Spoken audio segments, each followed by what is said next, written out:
Hey, Acquired listeners, we have a big announcement today. We're launching a bonus show.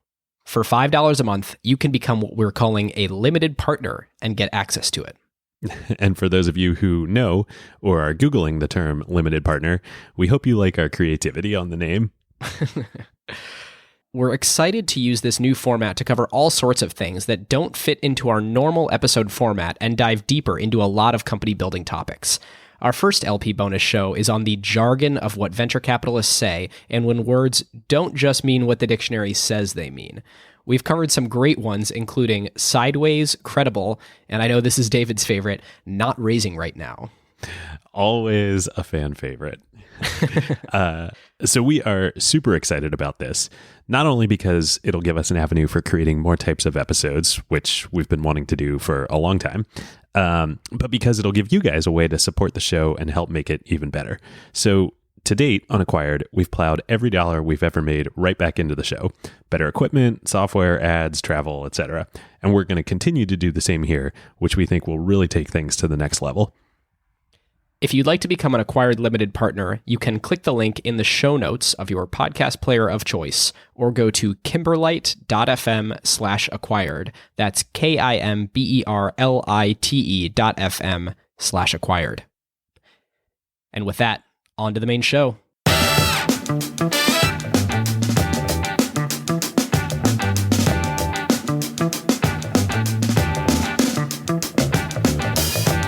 Welcome to Season 3, Episode 7 of Acquired, the show about technology acquisitions and IPOs.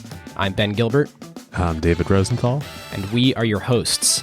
Today we are doing another oft-requested episode, the Venmo acquisition, first by Braintree and then shortly thereafter by PayPal.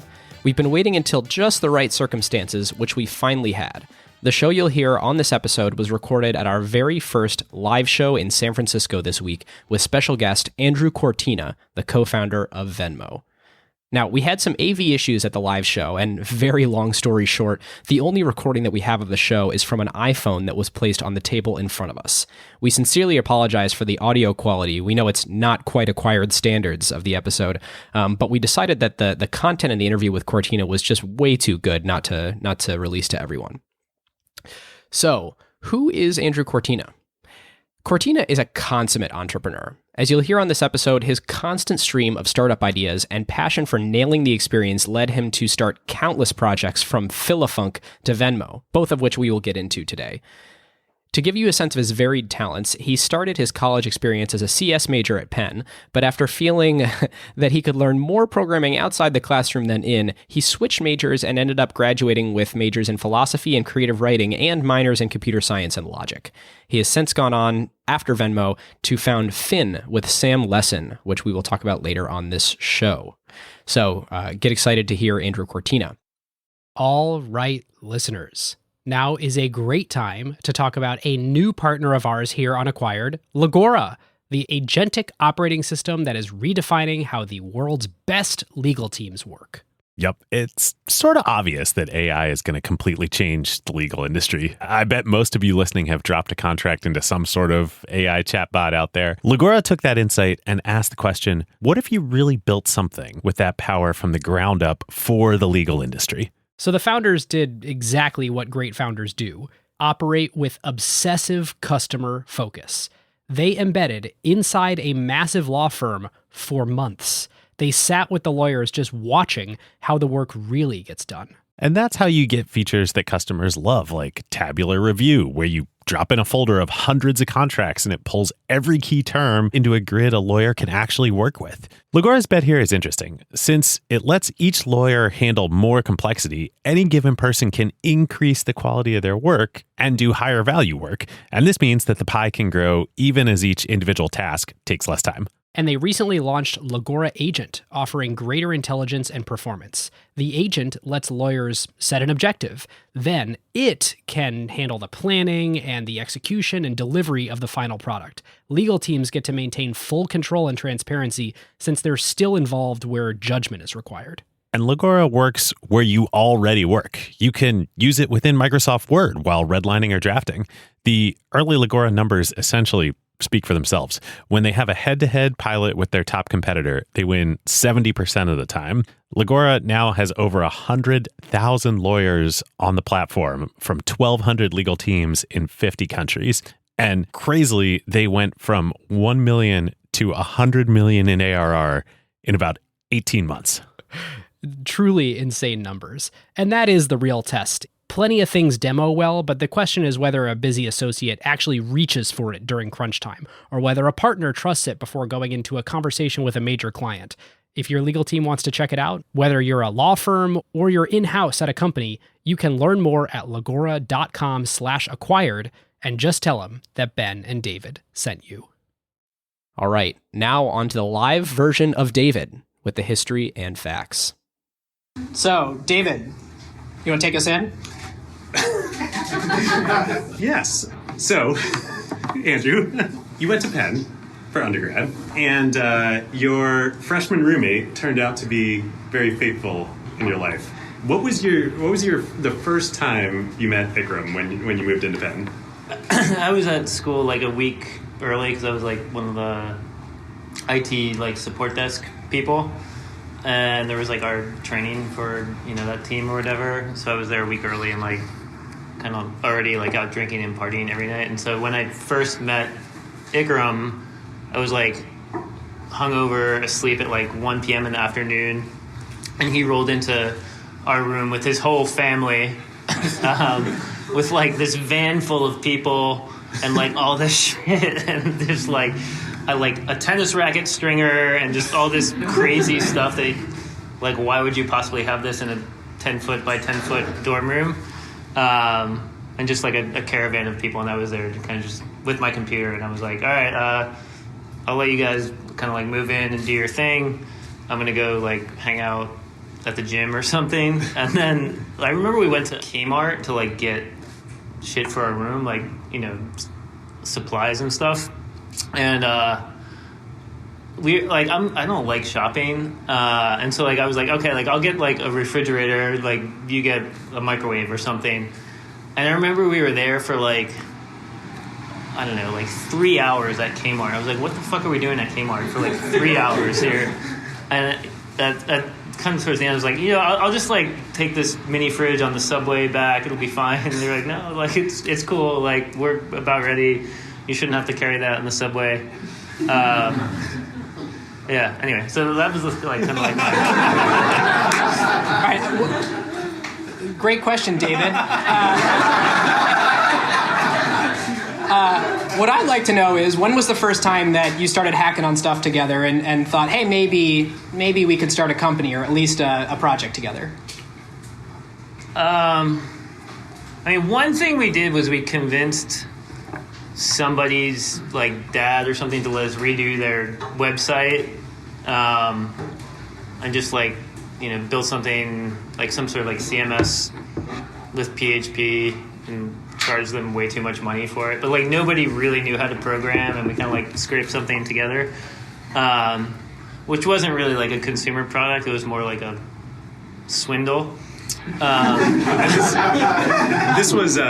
This wasn't like 1995 when nobody knew what websites were, right? Like you were actually hustling people because this was the mid 2000s, and like you could build a website, right? Well, I mean, this was we could kind of build a website. I mean, one could build a website. I don't know if we could build a website. It was definitely possible. But in our senior year, we both loved Craigslist. I'll tell you a good story about the microphone after I tell this story. So we both loved Craigslist, and we wanted to do like the first kind of like consumer product we worked on. I think this was our senior year.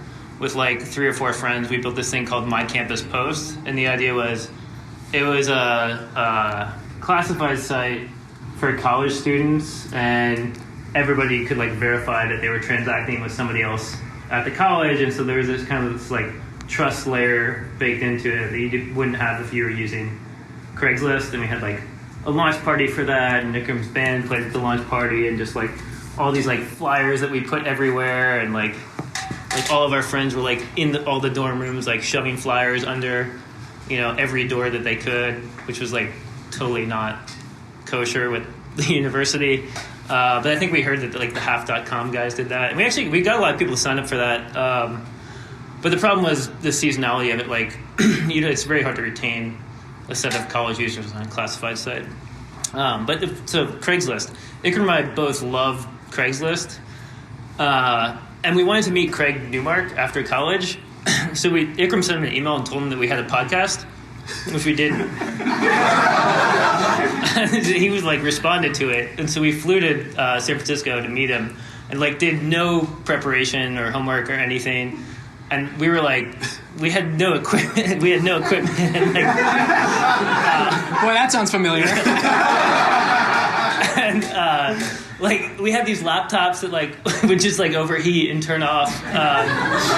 And so we emailed Craig Newmark and we're like, yeah, can we come interview you? And we met him at some coffee shop on like the Twin Peaks, because I guess he lives over there. And we showed up and it was like, oh, before we went there too, we were like, we need a microphone. So we went to like Best Buy and got like, we were looking at microphones and we saw this USB microphone that said like podcaster microphone. And we were like, oh, we'll get that one. It'll look legit. And we showed up and just like after, like 15 minutes of hardware failures, we finally get into the interview and like Craig Newmark is super pissed off at this point, and then Ikram just starts asking these like rubbish questions that are just like not at all researched, and he was just like, what the fuck is this? It was hilarious. So from that inauspicious beginning, so I feel like a lot of people, if they don't know you and they don't, well, we don't know you either, but we've done a lot of research on you, and they think about Venmo, they're like, okay, 2 kids from Penn, you guys must have started this like around this phase. Like, it's easy to imagine you were going out for beer, you were splitting pizza, you had to split expenses from that Kmart trip, but you actually did a bunch of stuff after graduation before Venmo. One of which was you worked at an early Y Combinator company. Both of you. You guys were like the first 2 employees at, I think, or first couple employees at I'm in Like With You, which became OMG Pop, which became Draw Something, which became Zynga. How did you guys, 2 kids from Philly, get hooked up with a Y Combinator company? Craigslist. Ikram saw a job post on Craigslist and was like, oh, these guys, this sounds like a cool company. We should move to New York and like try to go work with these guys. And so we like, took a bus up there and met the 2 founders, like chatted with them. There was like not really a formal interview process. They were just like, yeah, you guys seem smart. Come work for us. And they're like, we were totally like not qualified for this job for like real software engineering, but it was cool. We like joined, learned a ton, worked with like, that team was incredible. It was like some of the smartest people I've ever worked with, that original team. It was really awesome. But we worked there for a while and it was like this dating website. And then they pivoted to do casual games, and we were like, that's not really what we signed up for. We're going to go do other stuff. So you were at I'm in Like With You.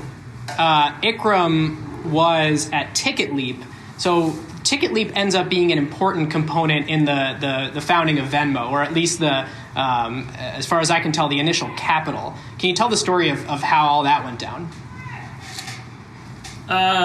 Well, so Ikram and I both had part-time jobs when we started Venmo.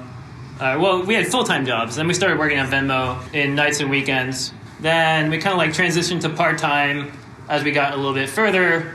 And we wanted to get some like advisors who knew how to build a company involved. And so one of those advisors was this guy, Chris, who is the CEO of Ticket Leap. And then another was this guy, Sam Lesson, who is a friend of mine, who had both started companies and were like early advisors. After we had kind of like spent many months working part-time, getting progress, getting some of our friends using Venmo, they kind of encouraged us, oh, you guys should go work on this full-time.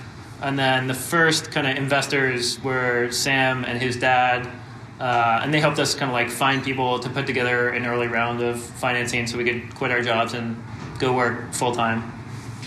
And we should say Sam is your current co-founder at Finn. Yep. Sam Lesson, who was he running Drop.io at that point? Yeah. Which ended up being, I think, Facebook's first acquisition. It was either first or like second or third. And then that, let's jump ahead into Venmo. He ends up being super influential to you guys, not just as an investor, but as product feedback and in terms of building the the newsfeed within Venmo, right? How did that happen? Well, he actually wasn't really involved in the newsfeed part of Venmo. He was more involved in this feature that we had called Trust, which was like friending but more powerful, where you could, like, if I trust you on Venmo back in the day, then I could just take money out of your account without you having to. It was awesome and like highly efficient and like a cool relationship, which obviously yeah, it was like marriage, but without all the sort of like legal stuff. It was sweet, but obviously got shut down immediately after PayPal acquired us. But the newsfeed came out of like Ikram and I, when we started Venmo, we had BlackBerries, and we would use Venmo instead of text messaging. And BlackBerry, I don't think, even had threaded text messages, and so like our whole text message screen would just be payments that we were making through Venmo, and it was like all this cool shit that we were doing, like going to bars and restaurants and concerts and things. And we just thought like, oh, this looks like interesting content. We should just make this part of our app. And so one thing that we skipped over a little bit is the initial idea for Venmo. I take it Venmo wasn't, gosh, it would be great if anybody could transfer money to any of their friends at any time right off the bat. It feels like there was a little evolution there. How did it start, and how did it get to a social payment app? Yeah, we worked on a lot of different things. Like one of the first things that we did was, this was before Square had their point of sale software. And so one of our friends was starting this yogurt shop, like a Pinkberry, and it was called Yogurino. And so like Yogurino needed a point of sale system, and we felt like we could build a better point of sale system than anything that existed. So we built this like browser-based POS with a USB credit card swiper, and we thought maybe we would like do that as a business, but we didn't really like the idea of having to go like door to door to sell point of sale systems, so we decided not to do that.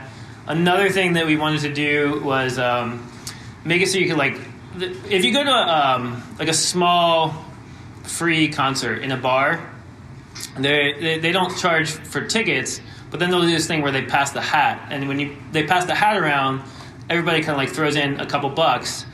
But if you're a musician, like this is like a super shitty way to make money.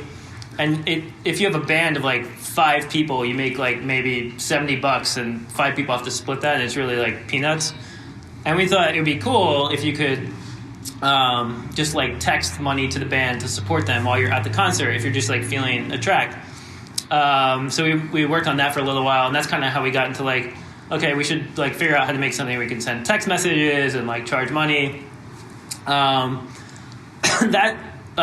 were working on that for a while, and then there was this day when Ikram was visiting me in New York, and he just didn't have any money on him. He wrote me a check to pay me back, and we were like, this is stupid. Like we used like all these other apps to do everything else. None of our friends like exchange money with PayPal. It feels like we should be doing that, but if we're not, something is clearly broken. So like, why don't we just go solve this problem that we are experiencing right now? And that was kind of like the initial idea.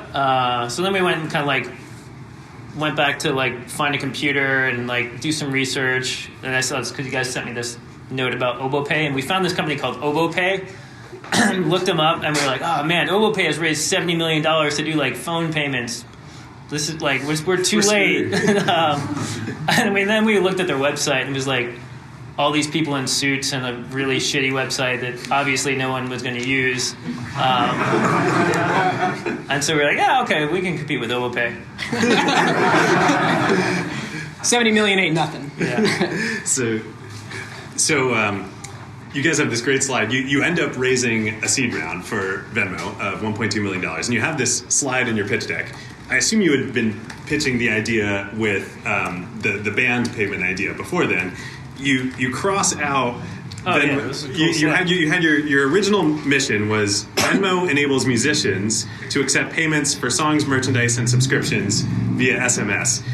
And then what you guys did is you crossed out a bunch of words in your mission in the slide deck, and you put instead Venmo enables anyone to accept payments for anything, anytime.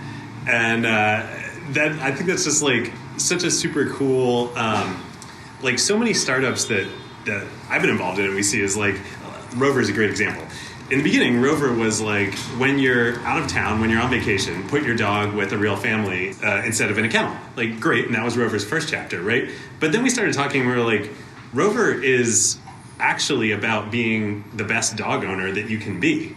And there's so much more than that. And, like, kudos to you guys. Like, you figured it out, and that kind of unlocked the big vision. How was...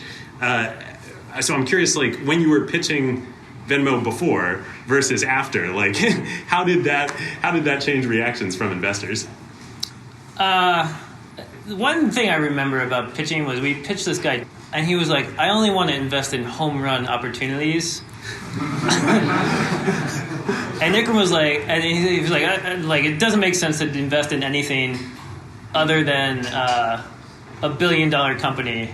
And Ikram said to him, well, we're going to make $1 trillion company. And then he just like laughed at him, and I was like, man, that's not cool. So I remember that about fundraising. For context, Venmo did 17 billion in transaction volume last quarter, so pretty close. Yeah. Well, I mean, that's So it's not the market cap, but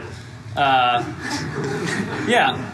So raising money for Venmo is just like it always sucked. We were always like, there was always like some law changing where we needed tons of money immediately, or we couldn't pay people, or we would like be violating some law and ended up in jail if we didn't have enough money, which is never a good position to be raising money in. So basically, anytime we did any sort of financing, like our vesting would get reset and we would get horrible terms, and it was just like shitty. And to walk folks through what that looks like, at least what the recorded history of Venmo's fundraising is about 1.2 million in sort of an angel seed round that Sam invested in, and that some others, and then your Series A ended up being, I think, $7 million, and that was led by, was that RRE? No, Excel. So, big first institutional venture capital firm investing. And then, at this point, you guys are growing like crazy. Can you talk about growth as it relates to how are you guys making money, and how are you dealing with growing so fast, but from my understanding, not bringing in nearly as much as you were burning on how fast you were growing? Well, I mean, Venmo never, while I was there, we never made any money. It was just like, we would just be spending tons of money processing transactions.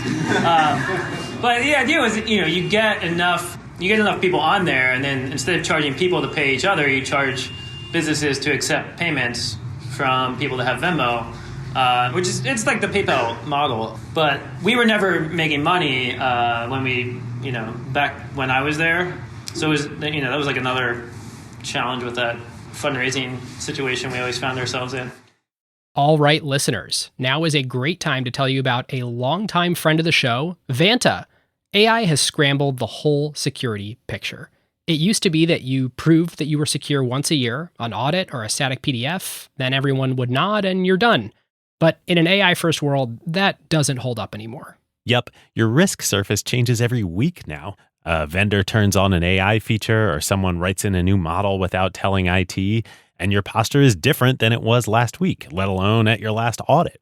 Vanta's own research found that around 70% of companies have this quote-unquote shadow AI running with no security review at all. Right. And that's where Vanta comes in. They're the leading agentic trust platform, meaning they've built the thing that closes the gap. And the way that they close that gap is Vanta Agent. Think of it as a GRC engineer, that's governance, risk, and compliance, except that it's software and it doesn't sleep. It finds the issues, drafts the fixes, and cuts the time that you'd spend on vendor assessments in half. In half! Which is exactly why more than 16,000 companies today run on Vanta. Companies like Ramp, Cursor, and Snowflake all stay audit ready and catch the risks that crop up between audits across every vendor, every AI tool, the whole environment. And that's the real value. Trust has to be continuous now, which is why Vanta automates your security, your compliance, and the work to earn and prove trust.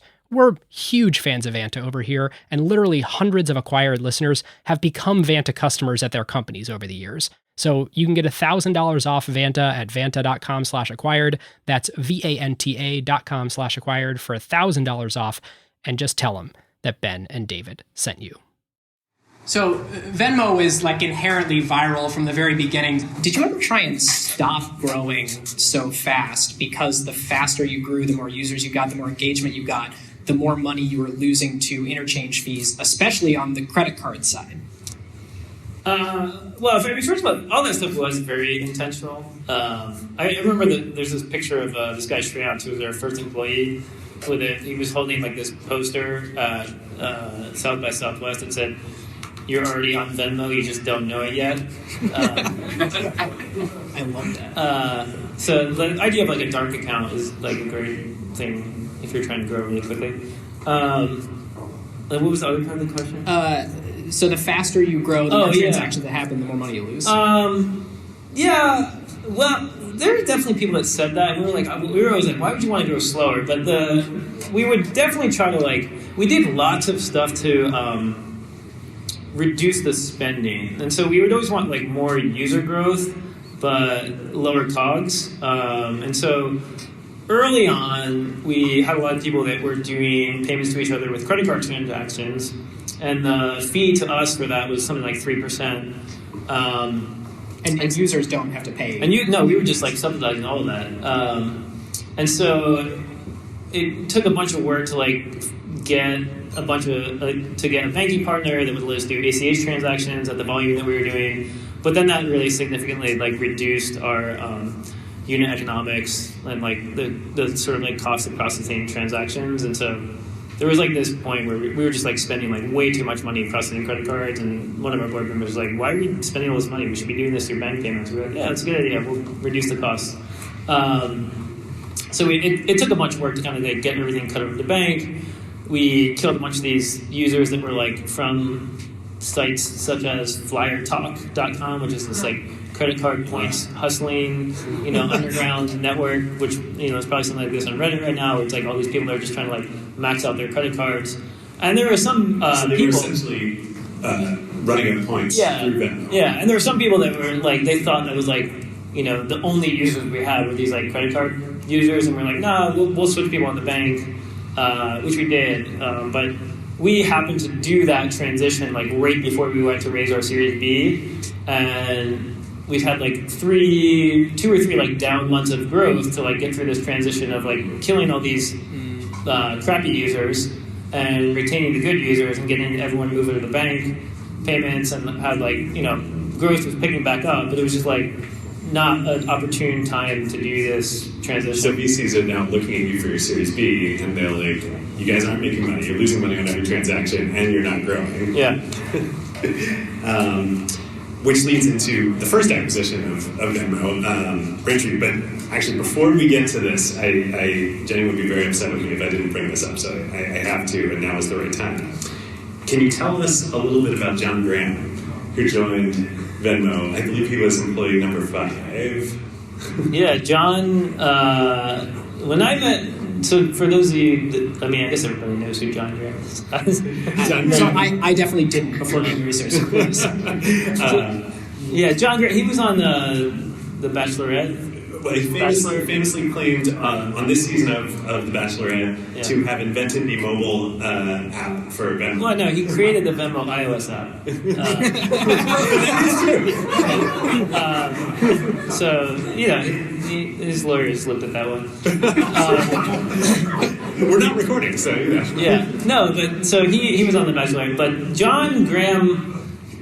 we met him through this guy, Matt Hamilton. And Matt Hamilton is a guy that went to Columbia, who, when Ikram and I were on the street getting a cup of coffee, or coming back from getting a cup of coffee, and we both had on our Venmo t-shirts, and this guy, Matt Hamilton, sees us and is like, "Oh, Venmo, I love Venmo." And we're like, "Yeah, cool, we made Venmo." He's like, "What? Awesome."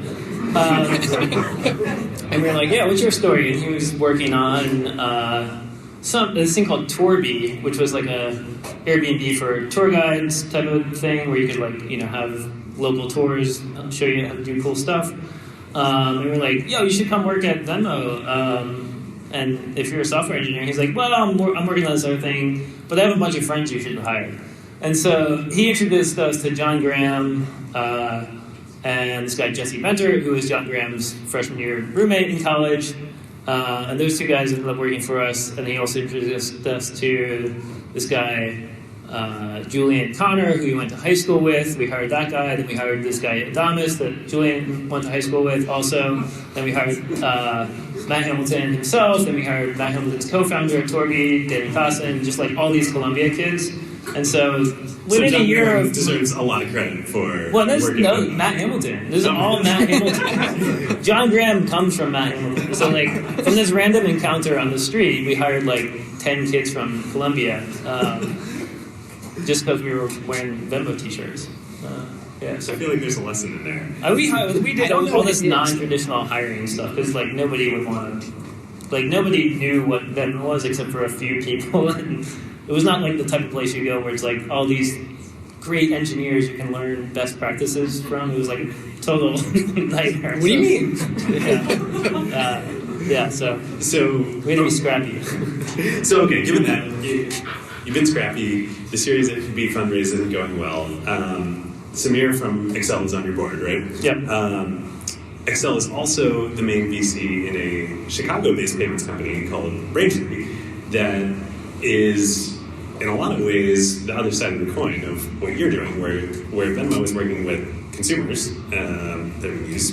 Braintree is up and coming. This is pre-Stripe days, where Stripe had just been founded.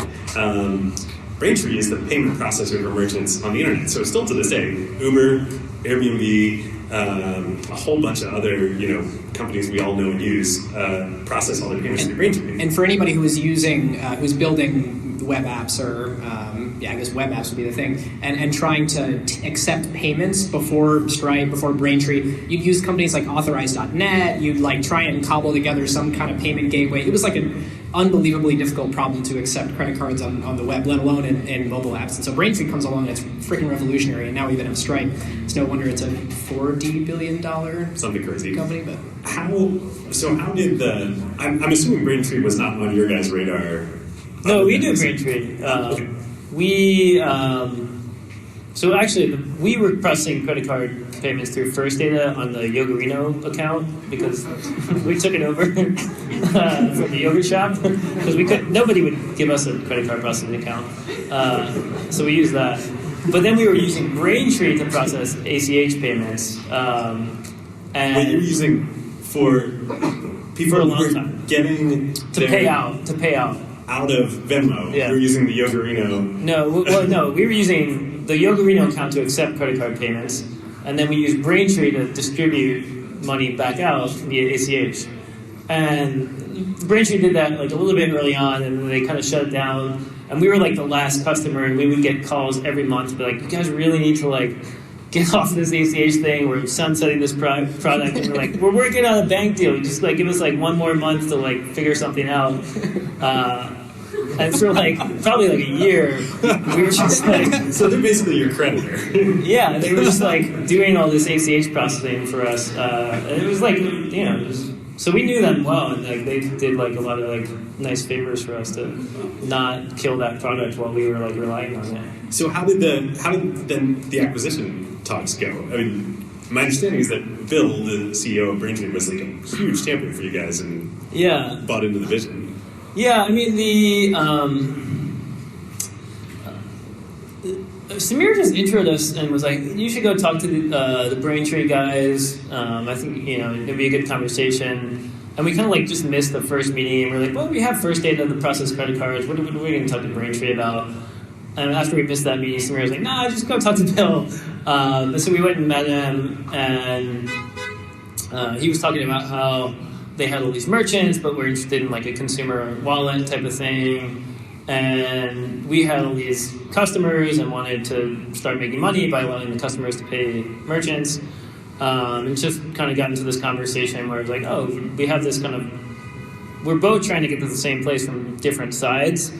Maybe we should try to do it together. And this was right around the same time when also we had been trying for like many months to raise a Series B with no success. We're just like running out of money. It was to the point where there was like the only money left that we had to be kept in escrow in order to like comply with some law in California. And so we were like totally out of money, and then there was no investor that wanted to do anything. So it was either like shut down the company or sell it. And we had an offer from Groupon for like $1 million or something shitty like that. Wow. We talked to the guys at Square, and they were like, nobody here is actually an engineer. Why would we acquire you guys? I see you talked to Facebook, given the same connection at that point. Same story at Facebook. Nobody. Well, I mean, the Columbia guys all passed the engineering. But not the Penn folks. But no, definitely not. Yeah. So, and then Bill was like, "Yeah, like, you know, how much do you guys want to sell the company for? Let's do it." And it was even to the point where like we were missing payroll, and he just like wired us a bunch of money before the deal was closed to meet payroll, because there was like their CFO was trying to like get the Venmo books to balance, which that didn't even happen before PayPal acquired Venmo. This is so fun. I mean, this is kind of what I assumed the story was, but like, this is crazy when you think about it, taking a step back. Like, Bill is basically, Bill Reddy, and he's now the COO of PayPal, is basically the only person in the entire startup and venture ecosystem that sees the potential for what Venmo is today, despite all the warts, right? Yeah. And Bill got it, and he's an amazing dude. And I mean, there would be no Venmo without Bill, for sure. It's great. So I feel like... Wait, I got one question. How'd you land on the purchase price of $26.2 million? I remember, this is a good one. You never be the first person to throw a number out there. It's just a stupid thing to do. But we were talking to these bunch of guys from Braintree, and they were like, "Well, how much money are you guys going to raise in your Series B?" And I think somebody was like, "Well, we'll probably go raise like $10 million." And then they just kind of like napkined it, and we're like, "Well, if you're going to raise $10 million, this would be like the post money at kind of standard terms." And I think that's how they got to it. Huh.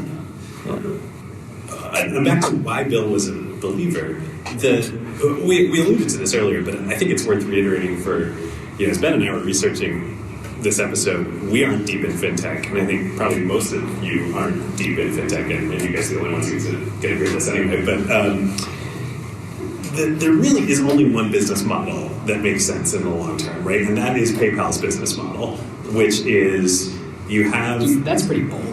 Well, in the long term, it's Visa's business model. It's Visa's business model, which is also PayPal's business model. Now, PayPal started the same way Venmo did, with a consumer wallet, essentially. But you can't make money by charging consumers. Right. You have to make money by charging merchants.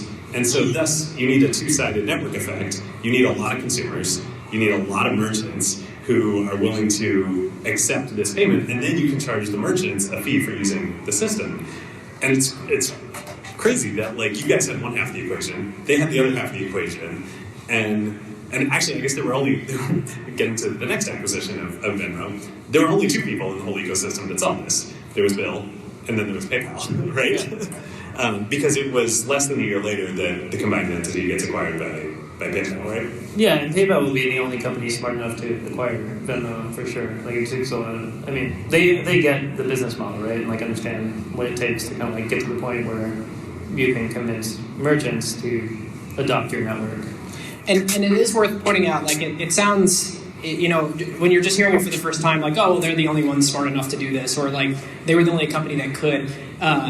there was almost a revolt inside of Braintree when they were like, oh yeah, we're going to buy Venmo. I mean, a lot of employees at Braintree and just this sort of came out in research were like, wait, that thing is hemorrhaging cash. It's not even like a real company, like they're growing so fast. They can't, there's no plan in the future to start making money. Like we are a payment processor. We make a little bit of money on every transaction. We have a sound business. Like, Bill took a huge chance with his internal team and internal culture in the direction that company was going. And I think it's just worth underscoring, like, now that everyone uses Venmo and that it's inside a big safe company like PayPal and they're doubling down on Venmo in a huge way, it seems like, it was so logical. But in retrospect, in that time, it really didn't seem like it. I mean, it's a huge investment, too. I mean, it's probably been like $1 billion spent on transaction processing fees. So it's a big investment, but... I mean, PayPal's a killer business, and if Venmo has the same sort of outcome, it's worth it. So I'm curious what the probably within a few months after the acquisition by Braintree, diligence starts by PayPal for the second acquisition. How much time did they spend with you guys? I mean, what's been reported at least, and it seems in our research, is that like Braintree is a very nice business within PayPal, and that's nice. But their biggest worry was that like millennials were not using PayPal on the consumer side, and so I'd imagine there was a pretty big lens trained on you guys. They kept us pretty, as far as they could from the the Braintree guys. They didn't want to screw up that deal. Do you know if they were representing so Braintree sold for $800 million? Like, are they pitching Venmo? Do you think to PayPal? I don't know if they're actively pitching. I'm sure they're talking about. I wasn't involved in any of the kind of acquisition talks. I'm sure they talked about the growth rate. But even on the PayPal side, like David Marcus, I'm sure got it. But I'm sure a lot of the rest of PayPal was also similar to like we should just shut down Venmo. Why would we already have this? We have a product like this, right? So I don't think there was a ton of talk on either side about the importance of Venmo.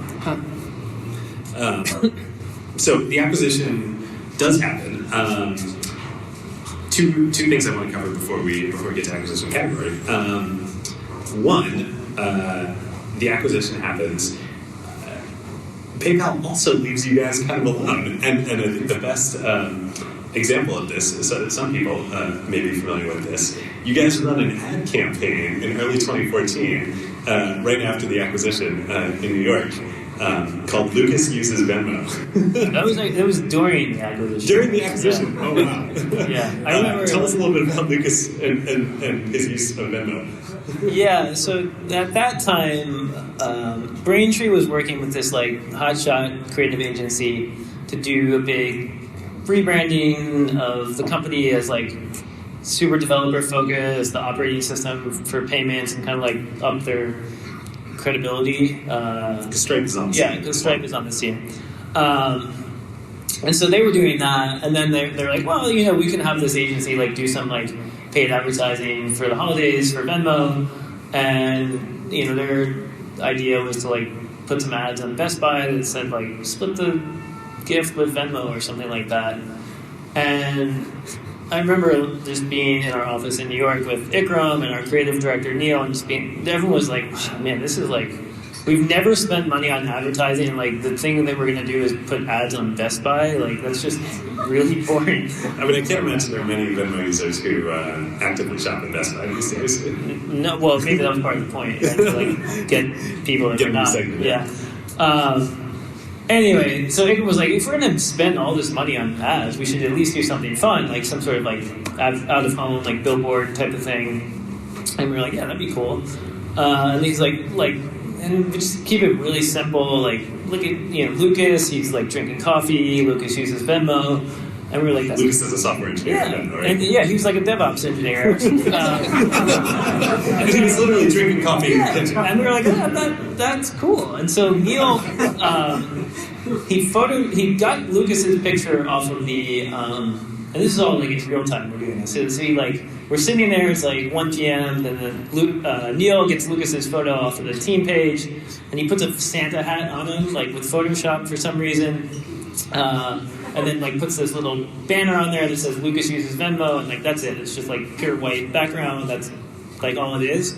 And then an hour later, we're in the street, just showing it to people, and they're all what the fuck is Venmo? And we're oh yeah, that's awesome. Good. And then so we're we have to get Bill to approve of this, and then Bill has to get PayPal to approve of it because it's an expense over $100,000.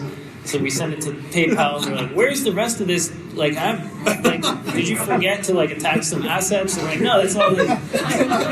And so Bill was talking to me. He's maybe we should explain what Venmo is on here.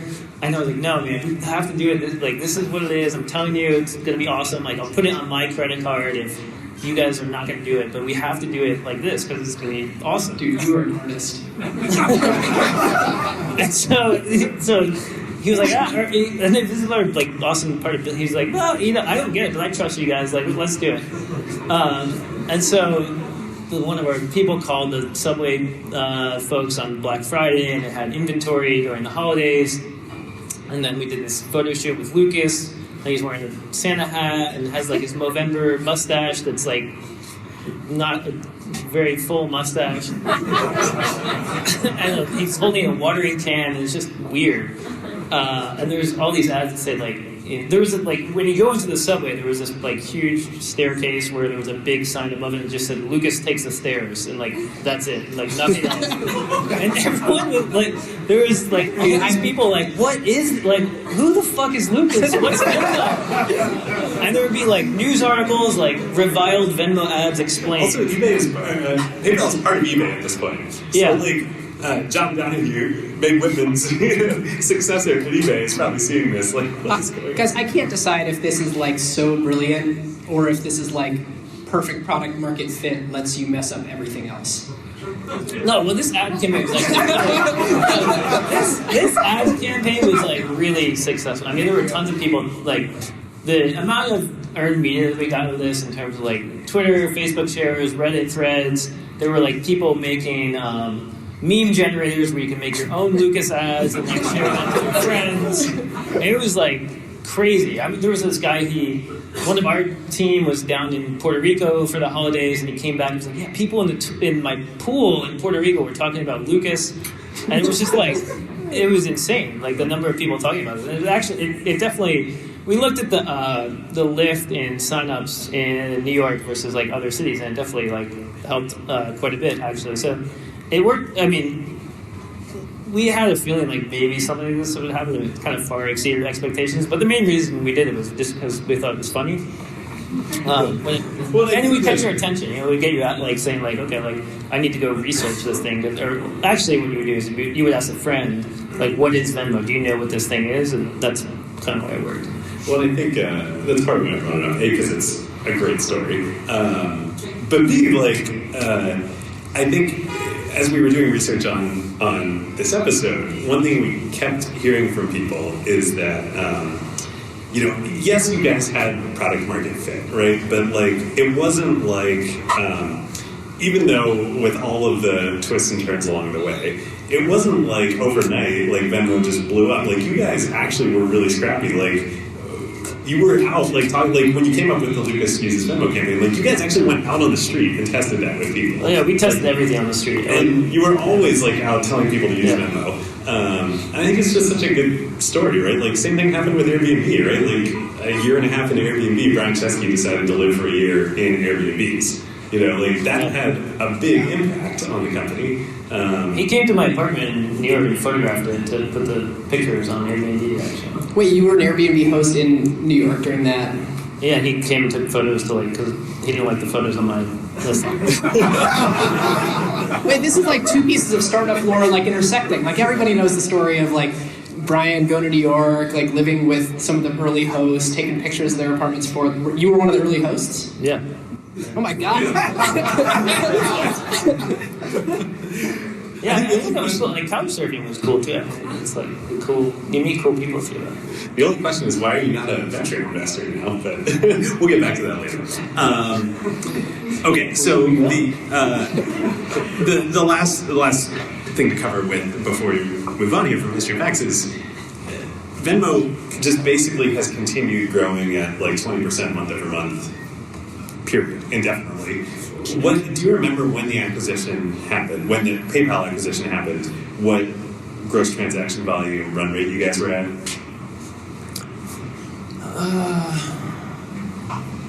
Probably something like $1 billion annually. That's what I thought it was, but I couldn't get data that far back. Yeah, I mean, PayPal just reported earnings last week, and the first slide of their earnings deck was Venmo's growth chart. And as I alluded to earlier, Venmo did $17 billion in gross transaction volume last quarter, which is incredible. And I believe about 10% of PayPal's entire as a whole corporate entity transaction volume, which is incredible. All right, listeners. Now is a great time to thank our longtime friend of the show, ServiceNow. If you are running a large enterprise, AI agents are likely spread across every team, and deploying them is no longer the hard part. Yeah. The hard part is knowing what permissions they have, what employees are using them for, or what decisions AI is making. AI security for an enterprise at scale is not a small concern. Like, the risks are real. Exactly. And the challenge with AI is governing it, securing it, measuring it, and making sure that it actually delivers value. That is why ServiceNow built the AI Control Tower. Yep. AI Control Tower gives enterprises a single place to see, manage, govern, and optimize AI across the entire business. And it works with any AI, not just theirs.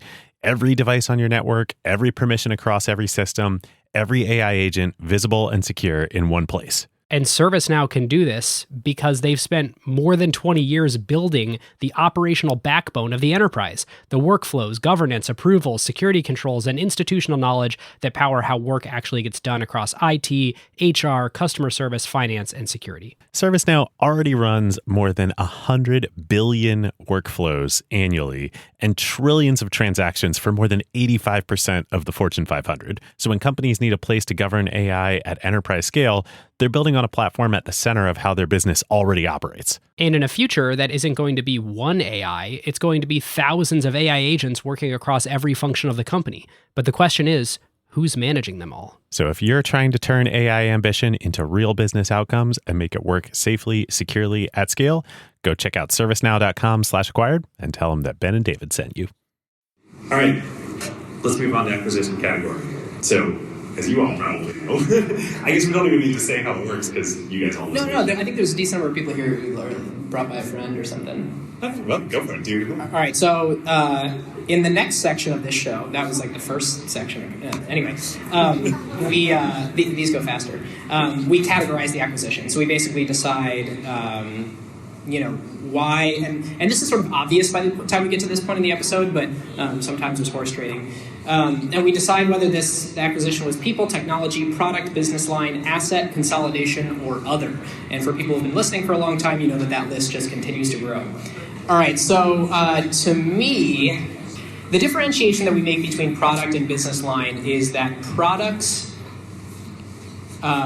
get integrated into an existing business and run as a single business. So the same sort of, like you could imagine that a product gets bought by Microsoft and then Microsoft Salesforce goes out and continues to pound the pavement and sell that product. A business line on its own is something that completely operates its own engineering to product to sales to marketing, kind of as a business unit.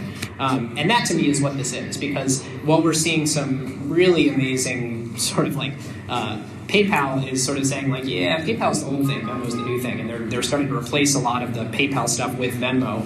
I mean, it's been 5 years, and PayPal's operated completely as an independent thing, albeit subsidized by PayPal's balance sheet. But I'm going business line for Venmo. Yes. I'm actually not going to pick a category. We're doing a lot of firsts tonight. My memory is not good enough to remember how we classified Instagram. But to me, that's the analogy here, right? Like, this is, Venmo is PayPal's Instagram, right? Like, there's it is essentially the same business model. On the merchant side, I would assume at this point the same merchant sales force that is selling to merchants. It is just a different consumer audience that plugs into that on the front end. Mm-hmm. So modularizing the back end from the front end. Yeah, so like the merchant side, I would assume is integrated at this point, but the consumer side is completely separate. To me, just like Instagram and Facebook. But fortunately, we have the expert here. Let me see the categories. The business line thing is interesting because Venmo didn't have any business without PayPal. It needed the merchant network, and the reason it kind of like took off was probably just like some of the product tweaks, like because it was designed for people to use with their friends. You could reduce a lot of friction that PayPal had because it was designed to transact with people you don't know, and so like the product was actually subtly different in a way that made it grow faster. So I think I would say product. That's an important nuance, and I think one worth thinking about for anyone doing a consumer startup is that you can have a higher viral coefficient if it's between like slightly more distantly trusted parties, rather than people who already have to know each other intimately, because you only know so many people super intimately. Okay, what would have happened otherwise? I think the most interesting question for me in terms of an alternate history here, and I don't think we asked you earlier, did you guys talk to Stripe at all during the acquisition merry-go-round? No, but we should have, because it's better to have two people trying to buy your company. M&A lesson number one. Yeah, that's a good, we should have. No, we didn't talk to Stripe, so if we didn't get acquired by Braintree, there'd be no Venmo, and you'd probably use some, like, Zelle or something like that. Or, like, Square Cash or something like that. But what's interesting, it's interesting to imagine a world where if Stripe did acquire you, because I think my sense is Braintree was pretty focused on becoming part of PayPal, or at least building this. Obviously, Stripe is very focused on being an independent company, but imagine if Stripe had Venmo, that would be a very powerful combination right now, right? Or were there things? Do you think Stripe was too developer focused, like to build out a real merchant network to be the kind of approach Venmo? I think it would have been, in terms of like the product's a good match. I don't know if the financiers would have had the stomach to spend like $1 billion getting Venmo to the point where there was a big enough network of consumers to be interesting to the merchants. But like in terms of like the sort of like the match of the products, it would probably be similar to Braintree. All right, so going into tech themes, I want to use the beginning of this section to do something we haven't done yet in this episode, which is, you mentioned Square Cash. We haven't talked a lot about Square. We talked a lot about Venmo, but we haven't talked that much about what each of those companies are doing today. And David alluded to something that PayPal has the only business model that wins in the space, the same as Visa. I want to spend a little bit of time sort of unpacking that and trying to talk about what each company is doing and what the strategy is, and trying to pattern match what's succeeded and failed across each. So Square Cash launches. So let's take a step back. I think we all know Square. Square is how we're selling T-shirts in the back. It's how any merchant, actually internationally in the world, can easily accept payments and use a point-of-sale system at their business. So they see that Venmo taking off and saying, oh, we need to be in the peer-to-peer transaction business too. They launched Square Cash, which is now rebranded as the Cash App.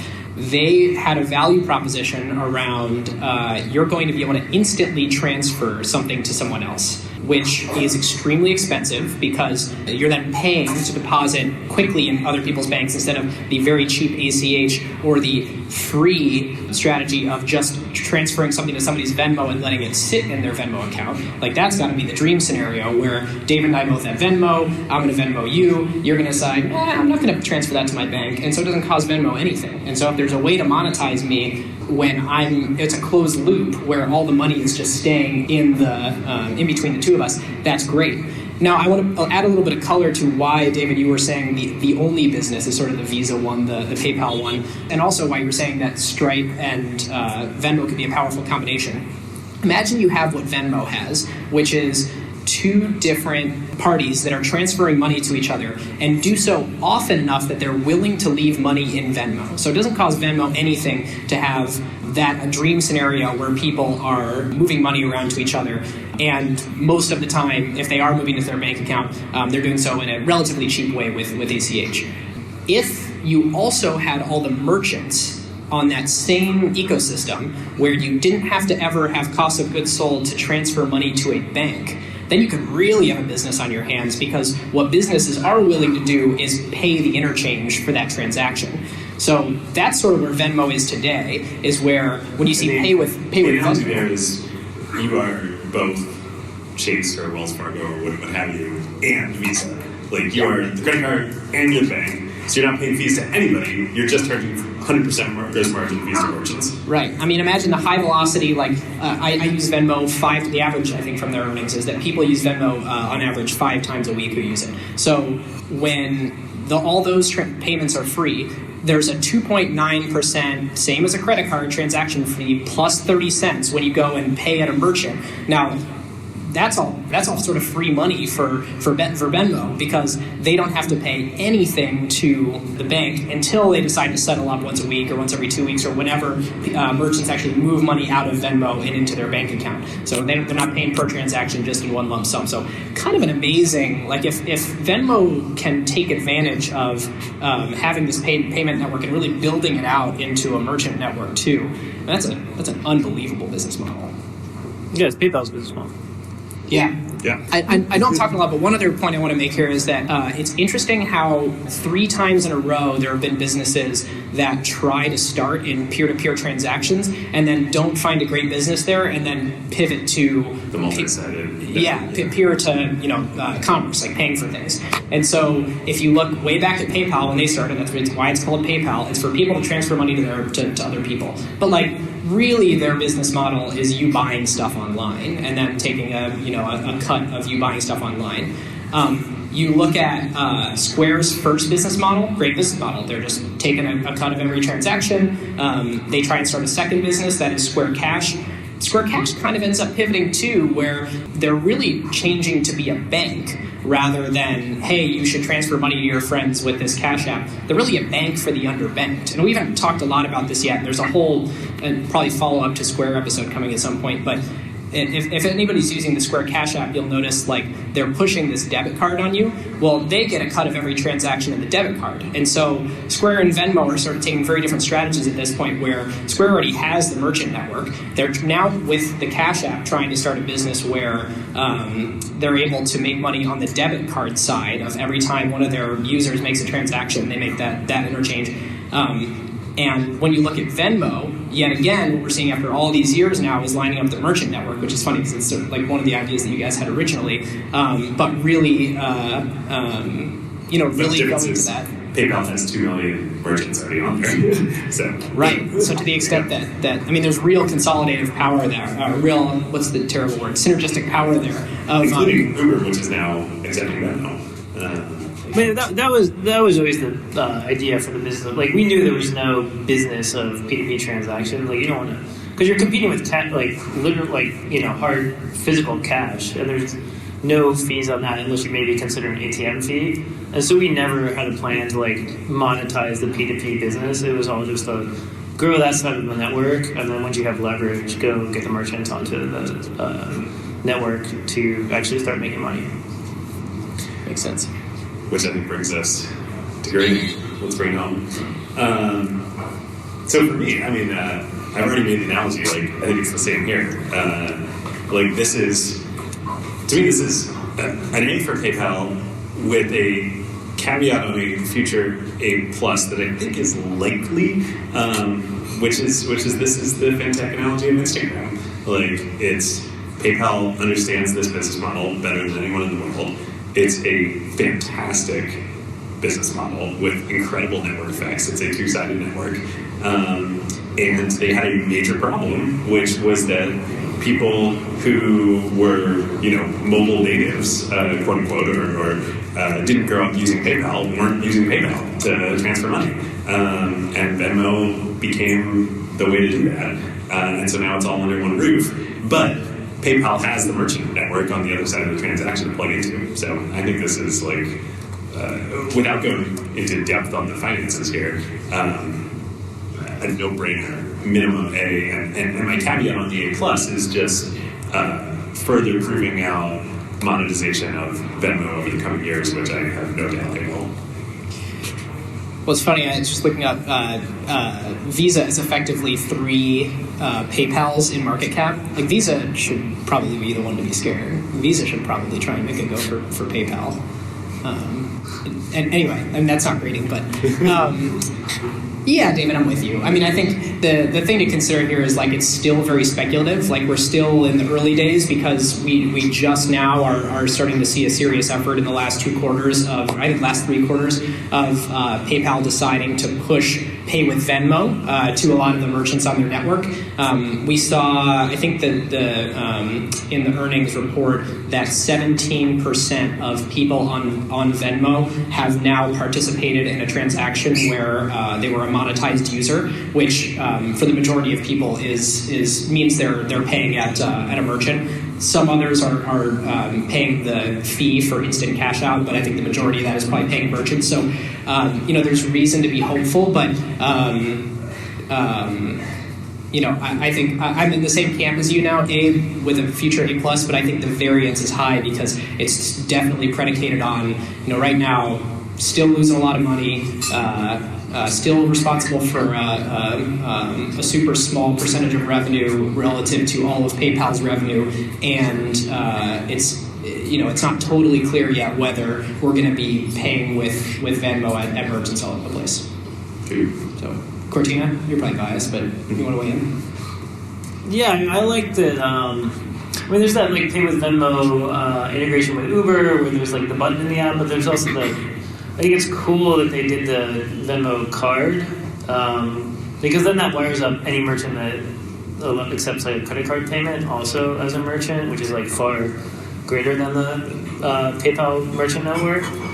I don't know if like people will use the Venmo card, but it is like another way to kind of like instantly cash out, so I can like get the appeal of it, and it's certainly like a good way to make all of that balance that's sitting around pretty liquid. So that's a cool thing that like would have been tough to do if Venmo was independent, that PayPal made happen. Cool. Great transition to you are no longer at Venmo, of course. As we alluded to, you are now starting Finn with original angel investor Sam Blessing. Tell us a little bit about how that came together. Yeah, so after Venmo, I was kind of doing nothing, and Sam, who sold his company to Facebook many years ago and was a VP of product at Facebook for a long time, had left and was also doing nothing. And when we kind of realized neither of us was working on anything, we thought like maybe we should work on something together if we can get excited about something. The sort of like frustration that we ended up sort of like thinking about a lot was your phone. Like a lot of times when you're on your phone, you're just like, you end up looking at something that you had no intention of spending time doing, because there's all these like badges and buzzes and alerts, and it's designed like a slot machine to like get your attention on some screen where you don't look back at the end of your life and think, I wish I looked at more cat photos when I was younger. It's like your phone just like doesn't feel like it's aligned with your goals. So we wanted to build something like kind of like realize the potential of the phone, which is very high because it's connected to all human knowledge and allows you to communicate with any other person in the world at any time. So the sort of delta there is pretty big. And we decided we wanted to build this like idea from science fiction where you have an assistant that's like an AI, kind of like it's tapped into your stream of consciousness, always listening, augmenting your sort of knowledge of the world, helping you with whatever you need. But realize that today the best is like Google Assistant or Alexa, probably Google. And it's like not anywhere near as good as having a real assistant. And so we said, like, why don't we build something that like feels like this software from science fiction, but it's actually powered by a combination of people and machines and software on the back end, and it feels like the kind of like AI assistant. And so that's kind of what we set out to build. It's called Finn, and people kind of use it like you would use a full-time EA or personal assistant. But the sort of advantage is it's variable cost. You don't have to pay for 40 hours of work every week. You probably don't have a workload that's 40 hours every week, so you just pay incrementally by the task. We can kind of help you out with whatever you need help with, so you can focus on what's important. Cool. So, Kortina, I know a lot of us are anxious to get our hands on Finn and play around with it. You have a Carve Out thing. Oh, you are? Go for it. Sorry. So Kortina was generous enough and the whole Finn team to create a really cool custom deal for us tonight if anybody wants to try it out. So I'll give that to turn that over to him. Yeah, if you go to fin.com/acquired, it'll like get you a promo code where there's no monthly minimum and you get $100 credit to try it out. So just go to fin.com/acquired.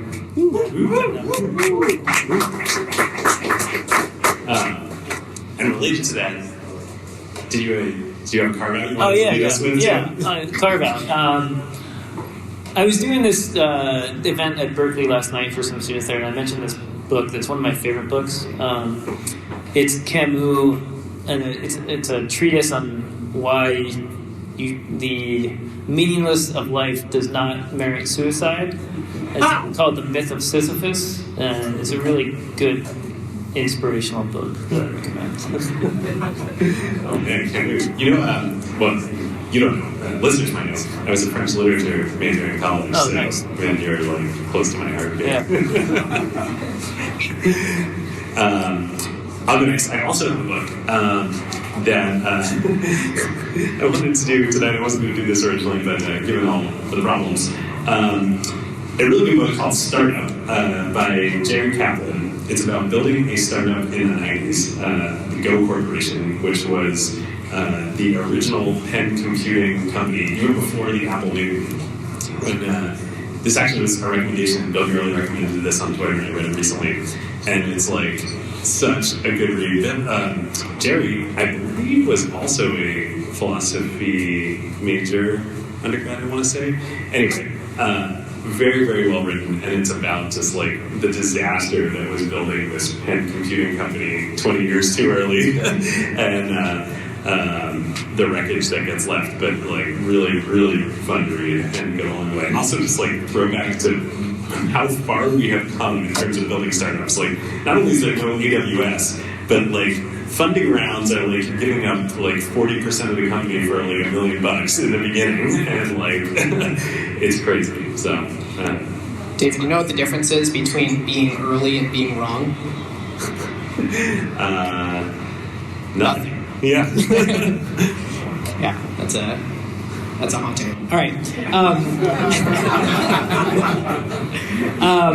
Keeping mine brief, I'm super into computational photography. I think what Apple and Google and companies are doing now that are extending the notion of a photograph far beyond, hey, what was exposed on the film through that glass, and doing all sorts of really creative things to make it, the first step is make the photo actually communicate more of the experience like you were actually being there, and then layers on top of that, which is capture things that our eyes can see but was previously really difficult to see on film. And I think that, just with the newest iPhone and the newest Google Pixel 3 are just like fascinating playgrounds for developers. And one of those developers is Halide.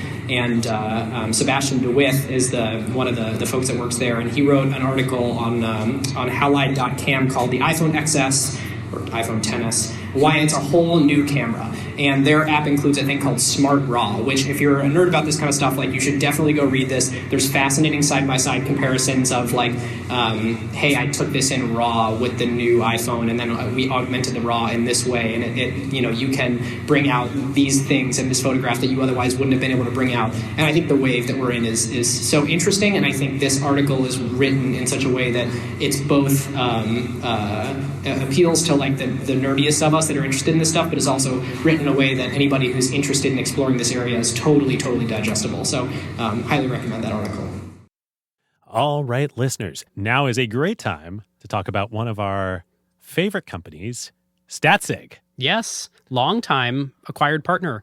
There is a reason why the best product teams at companies like OpenAI and Notion, Atlassian, Figma, Rippling, Brex, and more rely on Statsig, whether they are iterating on their core product features or shipping AI-powered experiences at scale. Yep. In the crazy speed of today's AI world, shipping fast is just table stakes now. It's basically trivial to build and deploy your app constantly. The real advantage is how quickly you learn what changes actually created value for customers and how fast you can use that signal to guide what you ship next. Whether it's a feature tweak, a pricing change, a performance improvement, or an AI update like a model change or prompt adjustment, they're not relying on instinct. They're measuring what actually moved engagement, retention, and ultimately revenue. And as more teams build with AI, that learning loop becomes even more important. Building with LLMs introduces non-determinism into your product experience. The same input doesn't always produce the same output, and behavior can shift in subtle ways in real-world use. So doing offline evals will give you part of the picture, But you can really only understand the impact once your product is live with real users, and then you can measure how their behavior actually changes. It's very different than the way that you would ship features in a pre-AI world where you knew exactly what the software was going to do in production. Yeah, exactly. So this is where StatSig comes in. It brings experimentation, feature flags, and product analytics into one unified system so teams can ship safely, test rigorously, and directly link what they changed to how users actually behaved. The result is a tighter feedback loop and learning that compounds over time, so you don't just ship more, you ship better. So if you want to make learning your competitive advantage, whether you're building new AI experiences or just evolving your existing core product, go to statsig.com/acquired to get started. All right, Acquired listeners, we will see you again in a couple weeks, or I guess you'll hear us again in a couple weeks. For those of you who have already joined the LP program, the first episode is waiting for you on the bonus show. And for those who want to join, you can click the link in the show notes or go to kimberlite.fm/acquired. That's KIMBERLITE.fm/acquired. Thanks.